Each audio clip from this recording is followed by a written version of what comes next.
안녕하세요. 복스럽의 안창복입니다. 저희 채널은 다양한 예술인들을 모셔서 인터뷰를 진행하는 채널입니다. 오늘의 주제는 클래식입니다.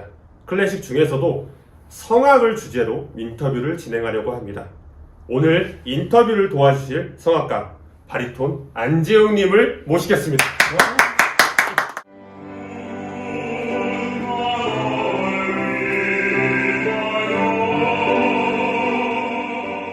자기소개 한번 해주세요. 저는 현재 성악가로 활동을 하고 있는 바리톤 안재홍이라고 합니다. 네. 현재는 교회 음악을 주업으로 하고 있고요. 네. 공연도 좀 하고 있고 각종 행사나 뭐 이런 것도 지금 하고 있는 성악가 안재홍입니다.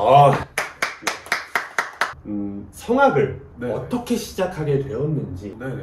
이게 보통 성악이라는 게 특히 예술 쪽은 다 똑같겠지만 쉽게 접할 수가 없는 문화예요. 그리고 특히나 우리나라 같은 경우에는 어느 정도 좀 나이가 차고 이제 고등학생이 되고 이러면 다들 공부시키려고 하지 음악 시키려고는 안 하거든요. 그쵸.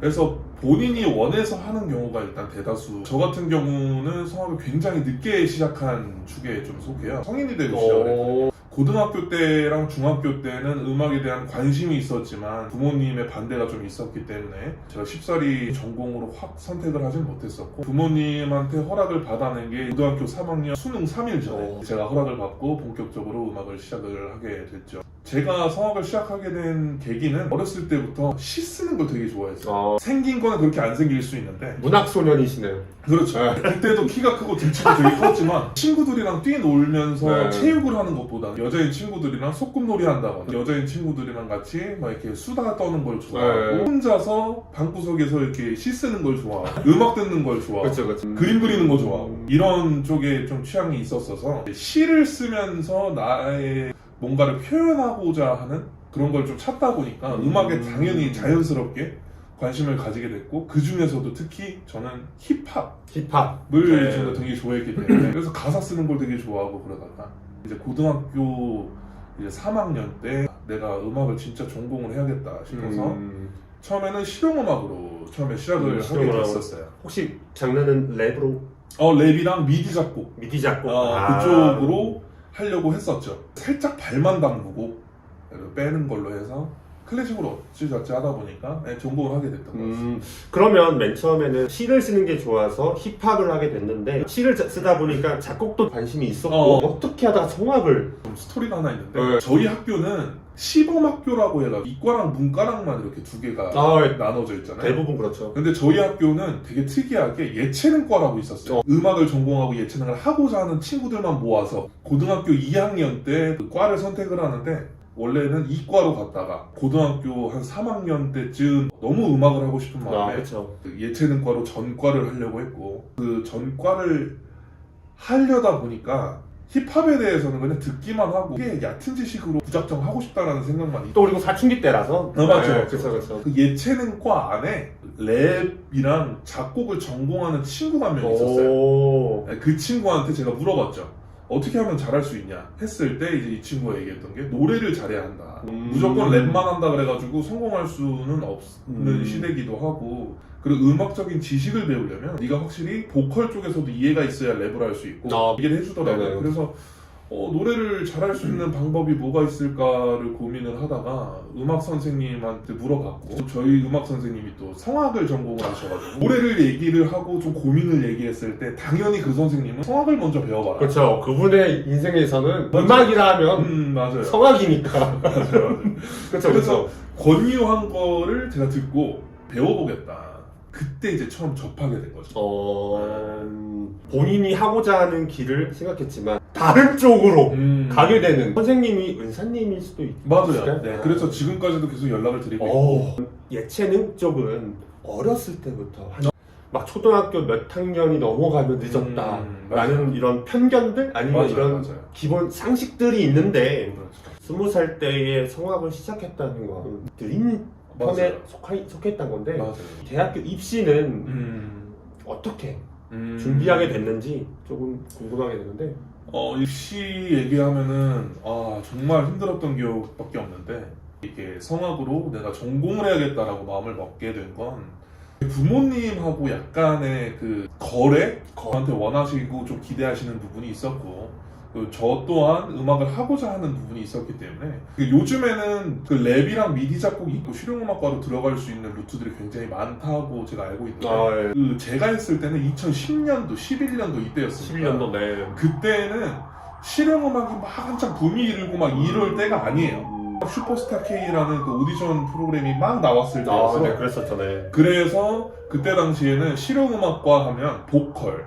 드럼, 악기 이쪽으로만 있었지 랩, 힙합 전공으로 뭔가를 한다? 이건 없었거든요. 그렇기 때문에 저는 당연히 대학을 갈 생각이 없었어요. 근데 저희 부모님이 음악을 처음에 허락을 해주실 때 그래도 너가 좀 대학교를 갔으면 좋겠다. 그쵸. 저도 고민을 하게 됐고 성악을 배우면서 이거 되게 매력 있는 학문이구나. 그쵸. 성악을 전공을 한 다음에 대학교를 졸업하고 내가 하고자 하는 음악을 한번 해보자. 라는 마음을 먹고서는 입시를 처음에 접하게 됐는데 제가 삼수를 했거든요. 2011년도에 원래는 들어갔었어야지 정상인데 저는 2013년도에 입학을 했거든요. 네, 예고를 나와서 예대 쪽으로 들어가는 그 엘리트 코스가 쭉 있어요. 네네. 근데 저는 예고를 건너뛴 다음에 거의 불나방처럼 시작을 했던 케이스라 그 걱정이 많았는데 해보니까 지금이 내 인생에서 가장 이른 시기라는 확신도 있었어요. 남들 눈에는 늦었다라고 보일 수는 있겠지만 내 자신만을 생각을 했을 때는 내가 지금 마음을 막 먹었기 때문에 이때 시작하는 게 내 인생에서는 제일 빠른 스타트다. 그렇죠. 그래서 입시를 처음에 시작을 하게 됐죠. 본인만의 확고한 확신이 있었기 때문에 네네네. 삼수를 견뎌내고 대학교를 취계해야 돼요. 네. 한번 축하드립니다. 감사합니다. 그때 당시 경쟁률이 17대 1인가로 기억을 하고는 있었는데 그 경쟁률을 뚫고서는 합격을 하게 됐죠. 입시곡들이 혹시 어떻게 됐는지. 토스티라는 작곡가의 노래 중에 네. 논다모 삐유라는 논다모 곡이 삐유, 네. 있어요. 그 곡으로 입시를 받고 쭈아이쿠능이라는 네. 헌정이라는 이제 그 독일 가곡이 있는데 그 곡으로 입시를 봤죠. 가장 필수로 하는 언어가 이탈리아어, 네 맞아요. 독일어로 알고 있는데 네네네. 언어마다의 발음들과 힘듦이 있을 텐데 어떻게 극복을 했는지 궁금하거든요. 저는 막 그런 지식이 아예 없었고 그렇기 때문에 좀 한글로 다 적었어요. 이태리어는 그게 가능해요. 그쵸. 근데 이제 독일곡이 좀 문제예요. 독일곡 같은 경우에는 이제 umlaut라 그래가지고 한국 사람들이 굉장히 생소한 그런 발음들이 굉장히 많아요. 네네. 나트, 네네. 막 이런 발음, 그런 발음들 같은 거에서 굉장히 힘듦을 많이 느꼈어요. 그러니까 흔히 한국 사람들이 많이 알고 있는 게 이히리베디히죠. 네. 이히리베디히를 한번 발음을 한번 Ich liebe dich. 역시 독일어가 어려워요. 맞아요. 어렵죠. 근데 그럼에도 불구하고 이탈리아어보다는 독일어를 좋아하시는 걸로 알고 있는데 맞아요. 이유가 혹시 있나요? 한국인들이 발음하기 어려운 발음들의 특징이 뭐냐면 섹시해요.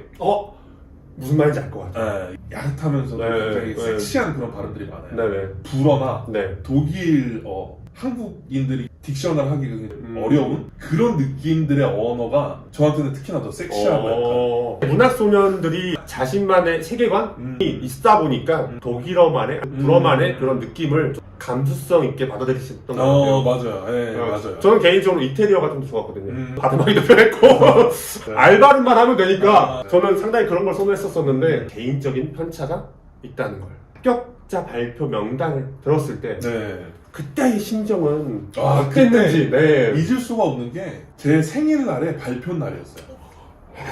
진짜요? 네. 와. 제 생일에 발표 날이었고 생일 아침에 눈을 떴을 때 행복해야 되는데 걱정, 근심이 굉장히 가득했어요. 떨어지면 어떡하나. 심지어 발표 시간이 2시였어요. 아침 일찍 일어났는데 막 생일인데 즐길 수도 없고 그러다가 이제 PC방에서 혼자 만약에 떨어지면 친구랑 같이 갔는데 너무 창피하잖아요. 저는 그때 당시에 삼수를 하고 있었고 1시에 PC방을 들어가서 1시간 동안 계속 기도했던 거예요.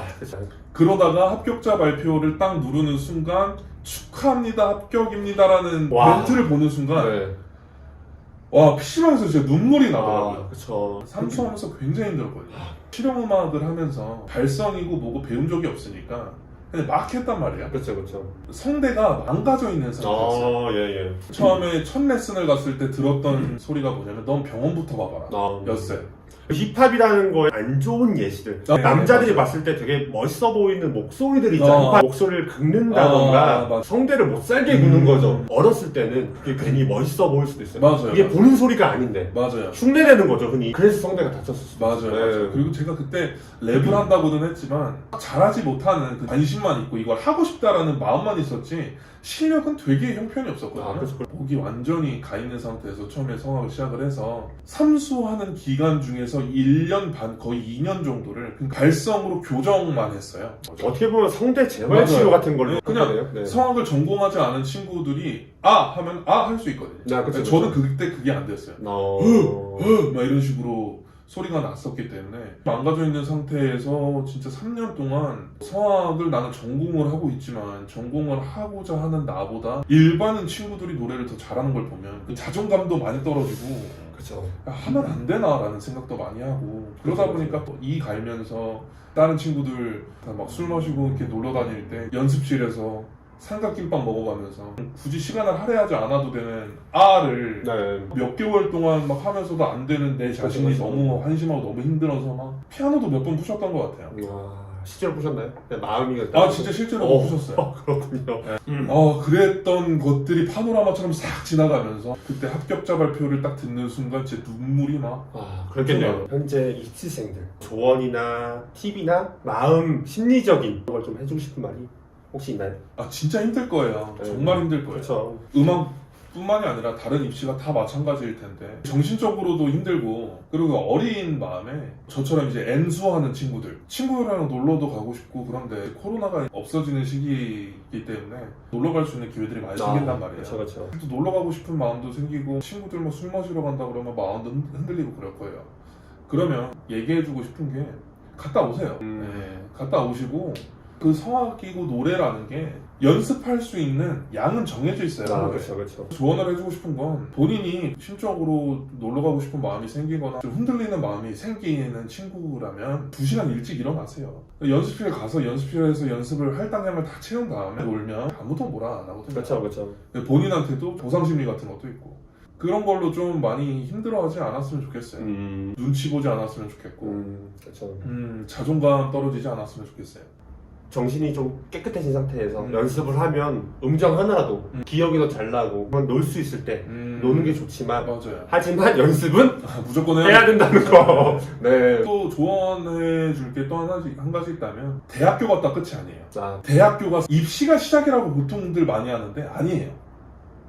들어가서부터가 시작이에요. 들어가 보면 정말 많은 게 바뀌고 입시를 엄청 오래 했던 친구들보다는 대학 생활을 오래 한 친구들이 다르거든요. 그렇죠. 제가 다니면서 제일 많이 느꼈던 게 뭐냐면 와 내가 입시를 뚫고 여기를 들어왔는데 내가 제일 못하는구나. 대다수의 모든 사람들이 들어가자마자 많이 느낄 거예요. 그렇기 때문에 꾸준히 해야 됩니다. 대학교 들어갔다고 끝이 아니라 대학교를 나와서 뭘 할지를 입시생 때부터 생각을 해야 돼요. 자기만의 로드맵을 한 번쯤 생각해보라는 말씀이시네요.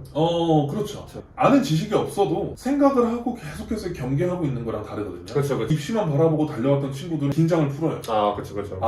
내가 들어왔으니까 하면서 뭐 다니던 사레슨도 안 다니게 되고 입시생 때는 매일매일 꾸준히 가던 연습실이 대학교 가니까 놀아야지로 바뀌면서 술 마시러 다니고 미팅도 하고 CC도 해보고 뭐 이런 환상에 가득 차갖고 일단 들어가면서 놓게 돼요. 그러면 이제 거기서 문제가 생겨요. 대학교 생활을 하시면서 예시를 많이 보셨을 텐데 좋았던 예시나 안 좋았던 예시가 있었는지. 좋았던 예시 같은 경우는 저를 기준으로 말씀을 드리면 저는 항상 이게 세뇌받듯이 받았어요. 안 그래도 내 스스로가 늦기 시작했다는 걸 인식을 한 상태에서 들어갔기 때문에 나는 일단 이 친구들을 따라가려면 남들의 몇 배는 열심히 해야 되겠구나를 미리 탑재를 하고 갔어요. 그렇죠. 아무래도 그건 어쩔 수 없어요. 근데 그럼에도 불구하고 그 온갖 유혹들을 뿌리치기엔 너무 어렵기 때문에 처음에는 막 놀았던 것 같아요. 레슨도 막 소홀히 하고 연습도 소홀히 하고 그렇죠.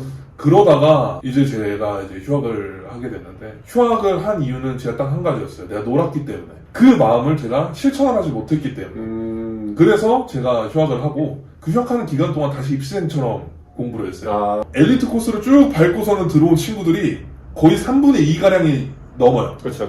우리 동기들만 봐도 그런데 선배들은 더더욱더 그렇죠. 갔을 때부터도 저는 수업을 따라갈 수가 없는 상황이었어요. 아, 그럼에도 불구하고 저는 열심히 놀았기 때문에 과감하게 휴학을 하고 네. 열심히 공부한 만큼 진짜 성적은 올라가더라고요. 제가 입시를 거의 꼴찌로 들어갔거든요. 네. 휴학을 하고서 다시 복학을 했을 때는 항상 상위권에 있었어요. 그렇기 때문에 제가 조언을 해드리면 절대 쉬면 안 돼요. 학교 들어가서가 끝이 아니라 학교를 들어가서 어떻게 하느냐에 따라서 내가 학교를 일찍 졸업하고 일찍 졸업하지 못하고가 정해져요. 남자들 같은 경우에는 군대도 갔다 와야 되기 때문에 그렇죠. 무조건 여자들보다 2년 늦게 졸업을 하거든요. 내가 학교 생활에서 좀 소홀히 했다 하면 일반 휴학을 해서라도 학교에서 많이 배워놓고 나가야 그래야 졸업을 하고 나왔을 때 뭔가라도 할 수 있지. 그렇지 못했을 경우에는 이제 소위 좀 안 좋게 얘기하면 정말 피똥 싸는 경험을 하게 돼요. 그러면 이제 안 좋았던 예는? 저희 학교에는 저희 때는 또 심지어 2013년도 이때였으니까 그때는 약간 군기 같은 게 굉장히 있었어요. 흔히 말하는 똥군기죠? 네네. 체대나 예대나 뭐 할 거 없이 약간 군기 같은 게 되게 이게 자리가 잡혀 있고 항상 일주일에 한 5일 정도는 집합을 하고 그게 있었기 때문에 그거 적응하기가 굉장히 어려웠던 것 같아요. 그래서 진짜 자퇴를 할까 몇 번을 고민을 하고 이게 많이 힘든 상황에서 학교를 다녔던 기억이 좀 있어요. 본인의 의지가 아닌 타에 의해서 네네. 왔던 그 영향들이 어쩔 수 없이 그럴 맞죠. 수밖에 없을 것 같아요. 혹시 이제 과거에 더 이야기하고 싶은 게 있으실까요? 제가 음악을 시작을 하고서는 겪어왔던 모든 과정들이 그 모든 풍파들이 일반 예술을 하는 친구들에 비해서는 굉장히 좀 특별한 경험을 많이 했다고 생각을 해요. 늦게 시작을 하기도 했고 늦게 시작한 만큼 학교도 되게 늦게 졸업을 하기도 했고 이제 뭐 과거 얘기를 좀 하자면 특별했던 경험을 좀 말씀을 드리자면 좀 공연 같은 거를 좀 노가다를 많이 뛰었던 것 같아요.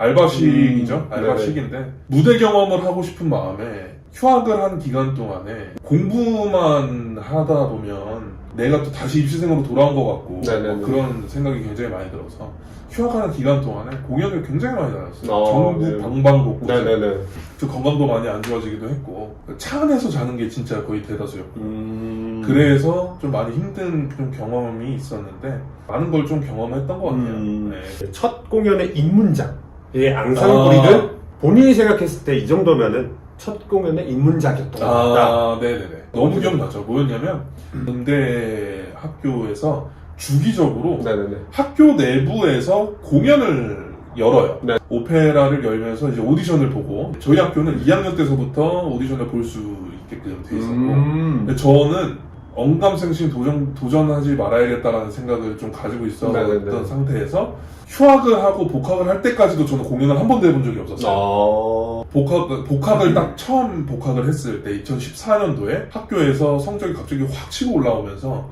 자신감이 좀 붙더라고요. 그렇죠. 그래서 그때 당시에 저희 학교에서 오페라 라보엠 기획을 하고 거기서 이제 오디션을 했었는데 주연은 아니지만 좀 조연으로 해서 역할을 이제 캐스팅이 됐던 거죠. 그 오페라 라보엠이라는 걸 처음으로 데뷔를 했었어요. 라보엠. 학교에서 그 진짜 공연다운 공연을 처음 해본 게 그때였어요. 혹시 그때 역할이 어떤 거였나요? 그때 이제 제가 베누아 알친도르라는 1인 2역을 했었어요. 1인 2역? 네, 그 오페라 라보엠에서 좀 감초 역할을 하는 그런 캐릭터였는데 분량도 좀 어느 정도 있었고 1인 2역이다 보니까 캐릭터를 확확 바꿔야 되는 그런 면에서 좀 많이 공부가 됐었고 첫 공연을 했을 때 진짜 엄청 많이 떨었던 것 같아요. 그 라보엠을 했을 때 그런 느낌들이 혹시 어떻게 됐는지? 일단 배역을 먼저 따냈을 때 자체 전 너무 좋았어요. 그렇죠. 그러니까 내가 도전했던 거에 있어서 어쨌든 결과를 좀 얻었던 거였기 때문에 그거에 있어서 굉장히 큰 일단 성취감을 처음에 맛봤었고 그리고 공연은 솔직히 어떻게 했는지 기억이 안 나. 너무 긴장하고 리허설 했을 때는 막 내가 이렇게도 해보고 저렇게도 해봐야지 이렇게도 해봐야지 하면서 막 그 연출하시는 그 연출가분하고 오페라를 담당하시는 담당 교수님하고 막 이렇게 컨택해가면서 이거 어때요? 저거 어때요? 이렇게 해볼까요? 저렇게 해볼까요? 매번 이렇게 연구를 하면서 막 했는데 막상 무대 가니까 네네. 어떻게 했는지 기억이 안 나요. 아, 그쵸. 아직도 기억나는 게 액팅 중에 이렇게 막 깐띠아모 하면서 이렇게 좀 이렇게 와인잔을 가지고 네. 막 이렇게 건배하고 이렇게 약간 막 마시는 그런 장면이 있어요. 근데 그때 소품으로 진짜 그 플라스틱 와인잔에 물하고 약간 색소를 타가지고 네. 그걸 이제 포도주스처럼 해갖고 그걸 마셨었는데 네. 잡고 있는 손이 달달달달 떨려서 이렇게 아, 떨려가지고 네. 물이 진짜 막 넘칠랑 말랑 아, 예, 정도로 알죠, 손이 알죠. 떨리는 알죠. 바람에 예. 그때 되게 난감했던 기억이 아. 그게 유일한 기억. 그 다음엔 어떻게 했는지 기억이 안 나요. 그냥 잔을 드는 거는 일상생활에서 수만 번, 수천 번, 수억 번 하는 것들인데 그렇죠. 너무 자연스러운 건데. 그 무대만 올라가면 와, 서 있는 거조차, 걷는 거조차, 그 와인잔 드는 거조차 맞아요. 그렇게 떨든 거 참 아이러니한 거 같아요. 맞아요. 그 오페라 공연은 꿀팁들이나 도움됐나라고 생각했던 게 혹시 어떤 게 있나요? 뭔가 역할로서의 섰던 건 라보엠부터 시작을 했지만 뒤에 이제 오페라 합창 하시는 분들이 그걸로 먼저 시작을 했었는데 그거를 하면서 굉장히 많은 오페라들을 접했던 게 네네. 저는 그게 도움이 많이 됐던 것 같아요. 안지용 성악가님의 꿀팁은 많이 서라. 그런 공연장 같은 데 상당히 건조하잖아요. 성대 관리법 혹시 어떻게 있나요? 노래를 하다 보면 내 몸은 내가 챙겨야 된다라는 개념이 아, 굉장히 그렇죠. 확고하게 생기게 그렇죠, 돼요. 그렇죠. 날짜는 정해져 있고 시간도 정해져 있는데 그날 제가 몸 컨디션이 어떨지에 대해서는 누구도 장담을 할 수 없고 그렇죠, 그렇죠. 평상시에 좀 관리를 좀 많이 해야 되는데 딱 하나만 신경을 쓰는 것 같아요. 잠. 잠. 아, 네. 네. 너무 좀 무리한 주가 있거나 달이 네네, 있으면 네. 강제로라도 제 스스로한테 휴가를 좀 주는 버릇이 좀 있거든요. 아, 그러니까 휴가가 잠인 건가요? 그렇죠. MBTI적으로 따지면 제가 극심한 I이기 때문에 그래서 약간 방콕 이런 걸 되게 좋아하는데 네네네. 그렇기 때문에 저한테 밖에 나간다는 행동 자체가 저한테는 굉장히 큰 에너지가 소모되는 거거든요. 많이 이렇게 돌아다녔다 싶으면은 한 일주일이나 막 이렇게 딱 기간을 정해놓고 잠만 자요. 막 먹고 자고 이것만 반복을 하고 저는 하루에 반드시 8시간 이상은 8시간? 수면을 취해야 컨디션이 조절이 되더라고요. 아, 스트레스 관리법. 이것도 똑같이 잠인가요? 아니요. 저 같은 경우는 스트레스를 보통 코인 노래방을 좀 많이 간다고. 아니면 방콕을 되게 좋아하는 사람이기 때문에 그냥 생각 없이 할 수 있는 게임들. 그런 식으로 아니면 친구들 만나고 수다를 떤다거나. 네네. 이런 걸 굉장히 좋아하거든요. 아, 그쵸. 남자끼리 카페 가는 거 굉장히 좋아하고. 술을 별로 안 좋아하고. 네. 술자리 이런 거 별로 안 좋아하고. 그냥 카페 가서 건전하게 커피 한 잔 넣고 수다를 막 잔뜩 떨고 오고 이런 걸 굉장히 좋아해요. 그러면서 스트레스를 진짜 많이 푸는 것 같아요. 이제 성대에는 술과 담배와 악쓰는 소리들이 안 좋다고 하는데, 그러니까 술과 담배가 연관이 있을까요? 당연히 있겠죠. 이게 아무래도 술이랑 담배가 백해무익한 그거기 때문에 반드시 영향은 있다고 생각을 하고요. 영향은 있지만 그거는 기호기 때문에 본인의 선택이고 그리고 그걸 하면서도 본인이 몸 컨디션 관리에 자신이 있다면 누가 뭐라 하겠어요. 담배와 술을 안 하면 대가가 될 수 있고 뭔지 아시죠? 네네. 근데 꼭 그런 건 아니다라고 이제 아니에요. 정말 꼴초인 헤비 스모커인 대가 분들도 많이 계시고요. 네네. 그래서 정말 그 케이스 바이 케이스인 것 같아요. 관리하려면 네네네. 조금은 깊이 생각해 볼 필요가 있지 않나. 맞죠. 네. 제일 좋은 건 다 피하는 게 제일 좋고요. 그렇죠. 만약에 담배를 안 폈으면 경력을 더 오래 지속할 수 있을 텐데 그렇죠. 담배와 술을 하면서 경력이 단축되는 경우도 충분히 있는 거고. 네, 맞죠. 우리가 컨트롤할 수 있는 기관이 아니다 보니까 충분히 그런 영향을 받을 수 있다. 네네. 이제 성악가면 빼놓을 수 없는 얘기죠. 노래와 발성. 예. 안지용 성악가님이 생각했을 때 발성과 노래의 차이점이 있는지 아니면 그게 어떤 차이가 있는지 이게 두 개가 반드시 연관이 있고 어떤 거 하나 빼놓을 수 없는 건 맞죠. 맞는데 그냥 제 개인적인 생각에는 발성은 그냥 기술이고요. 노래는 예술이라고 생각해요. 내가 어떤 식으로 노래를 접하고 어떤 식으로 노래를 공부하냐에 따라서 내가 나올 수 있는 것들이 달라지거든요. 저희 그 교수님께서 해주셨던 말씀 중에 저도 똑같은 질문을 교수님께 한 적이 있어요. 네네네. 선생님 그 발성은 무엇이고 노래는 무엇인지 좀 설명해 주실 수 있습니까? 라고 제가 여쭤봤을 때 저희 교수님이 딱 한마디로 정해 주신 게 있었어요. 뭐였냐면 발성은 기술이고 노래는 예술이다. 예술이다. 어떤 거에 너가 더 집중을 하고 포커스에 맞춰가지고 너가 어떤 거를 더 무게감을 두냐에 따라서 기술자가 되고 예술가가 되는 차이라고 말씀하시더라고요. 저는 그 말씀을 듣고서는 지금까지도 현재도 그게 맞는 것 같아요. 발성이라는 건 노래를 잘하기 위해서 배우는 것 뿐이지 예술가는 저는 노래를 더 잘해야 된다고 생각을 해요. 저는 노래를 연습할 때는 오히려 성악을 안 했었어요. 그리고 뭐 흔히 발라드 많이 듣고요. 예, 발라드. 그리고 심지어는 힙합도 많이 들으면서 배우는 편이에요. 그리고 곡을 어떻게 해석을 하냐.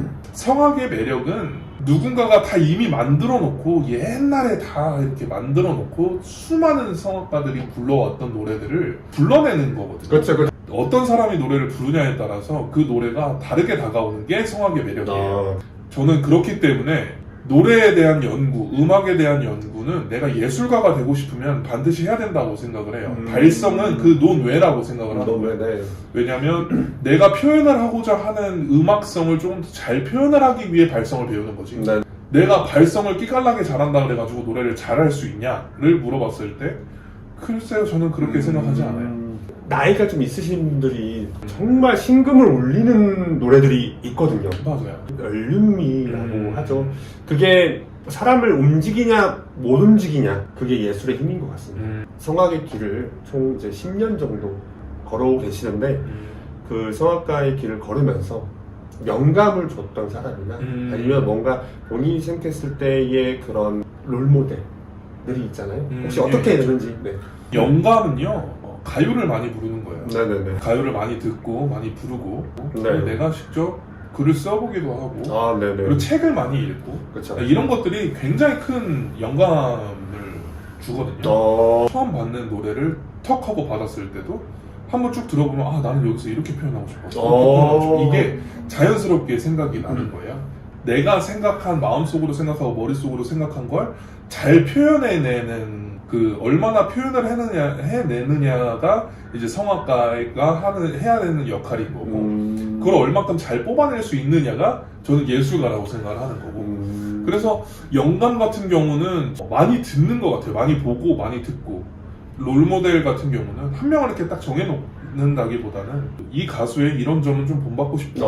네. 좀 이런 능력 같은 거는 나도 이렇게 노래하고 싶다 라고 느껴지는 건 그냥 널려있는 것 같아요. 저는 개인적으로 제일 좋아하는 가수를 뽑아라 하면 저는 세시봉이 굉장히 좋아요. 담담하게 이렇게 표현을 하고 정말 말하듯이 이렇게 노래 부르는 것들이 있어서 성악도 저렇게 말하듯이 좀 이렇게 전달할 수 있을 것 같은데 라는 생각을 항상 가지고 있고 그렇기 때문에 제가 추구하는 음악을 지금 만들어가고 있는 과정인 것 같아요.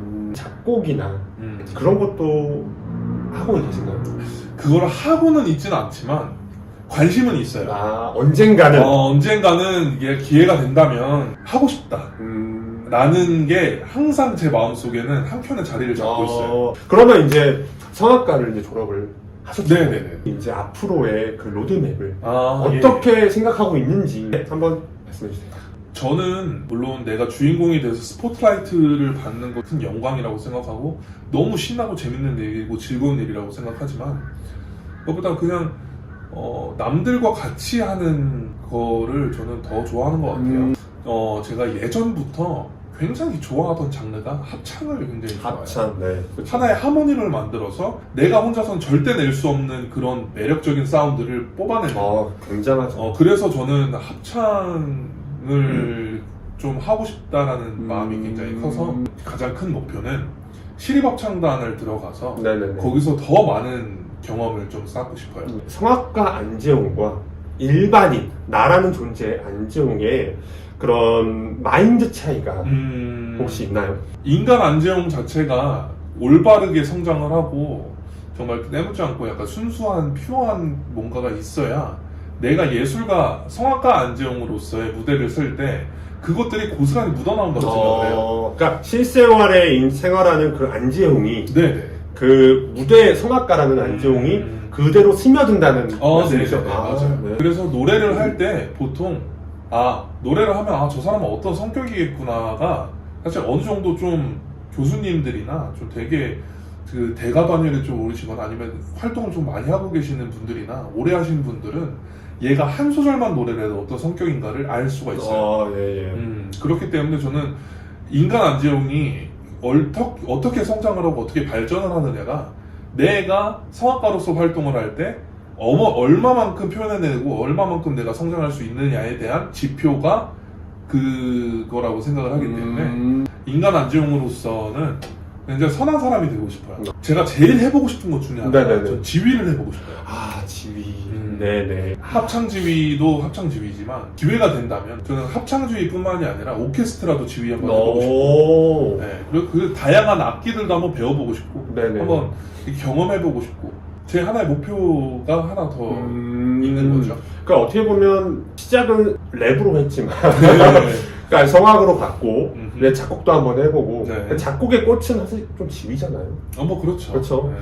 어떻게 보면 음악의 모든 길을 다 한번 밟아보고 싶으신 게 그렇죠. 네. 그러니까 음악의 총집합 네. 음악의 총집합을 그러면 이제 마지막으로 하고 싶은 말이나 뭐 그런 게 있는지 결국 꾸준해야 되는 것 같아요. 그렇죠. 네, 절대 놓치지 않고 내가 어떤 여건에 놓여 있고 어떤 걸 하든 간에 내가 꾸준히 절대 놓치지 않고 발전할 수 있는 가능성이 열려져 있는 유일한 출구는 꾸준함이라고 저는 생각을 하거든요. 그렇죠. 그래서 제가 자신 있게 얘기할 수 있는 것 중에 하나는 나는 꾸준했어요. 저는 꾸준히 내가 음악이라는 걸 선택을 한 이 순간서부터 지금까지 단 한 번도 레슨에 소홀해 본 적이 없고 내가 어떻게 발전할 수 있는가 내가 어떻게 하면은 이거를 조금 더 잘 해낼 수 있는가에 대한 고민을 항상 해왔던 것 같아요.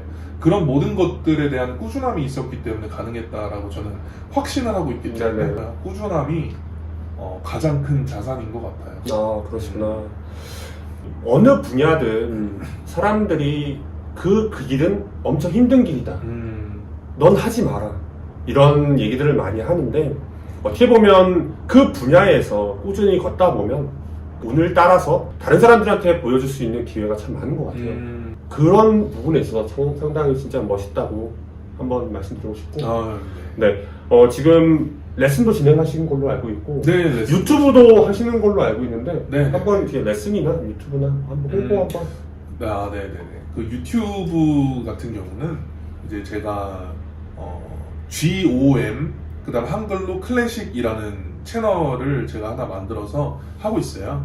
근데 이게 지금은 약간 제가 노래를 한 것들에 있어서 좀 기록용으로 그거를 사용을 하고 있지만 앞으로는 채널을 통해서 여러분들한테 많은 컨텐츠들 좀 도전해보고 싶은 모든 것들을 거기다가 많이 담을 생각이기 때문에 그냥 구독 한 번만 눌러주시고 그리고 잊혀지실 때쯤 되면은 하나씩 제가 올리는 걸로 해서 이렇게 많은 것들을 좀 보여드리고자 하니까요. 곰 클래식 기억해주시고 그 구독 한번 눌러주시면 감사하겠습니다. 구독, 좋아요, 댓글까지 아시죠? 한번 해주시기 바랍니다. 네, 그 개인 레슨도 진행을 하고 있고요. 취미로 이제 음악을 하시는 분들, 실용음악 보컬부터 시작해서 뮤지컬 그리고 성악 모든 그 보컬적인 부분들에 있어서는 제가 개인적으로 레슨도 진행을 하고 있어요.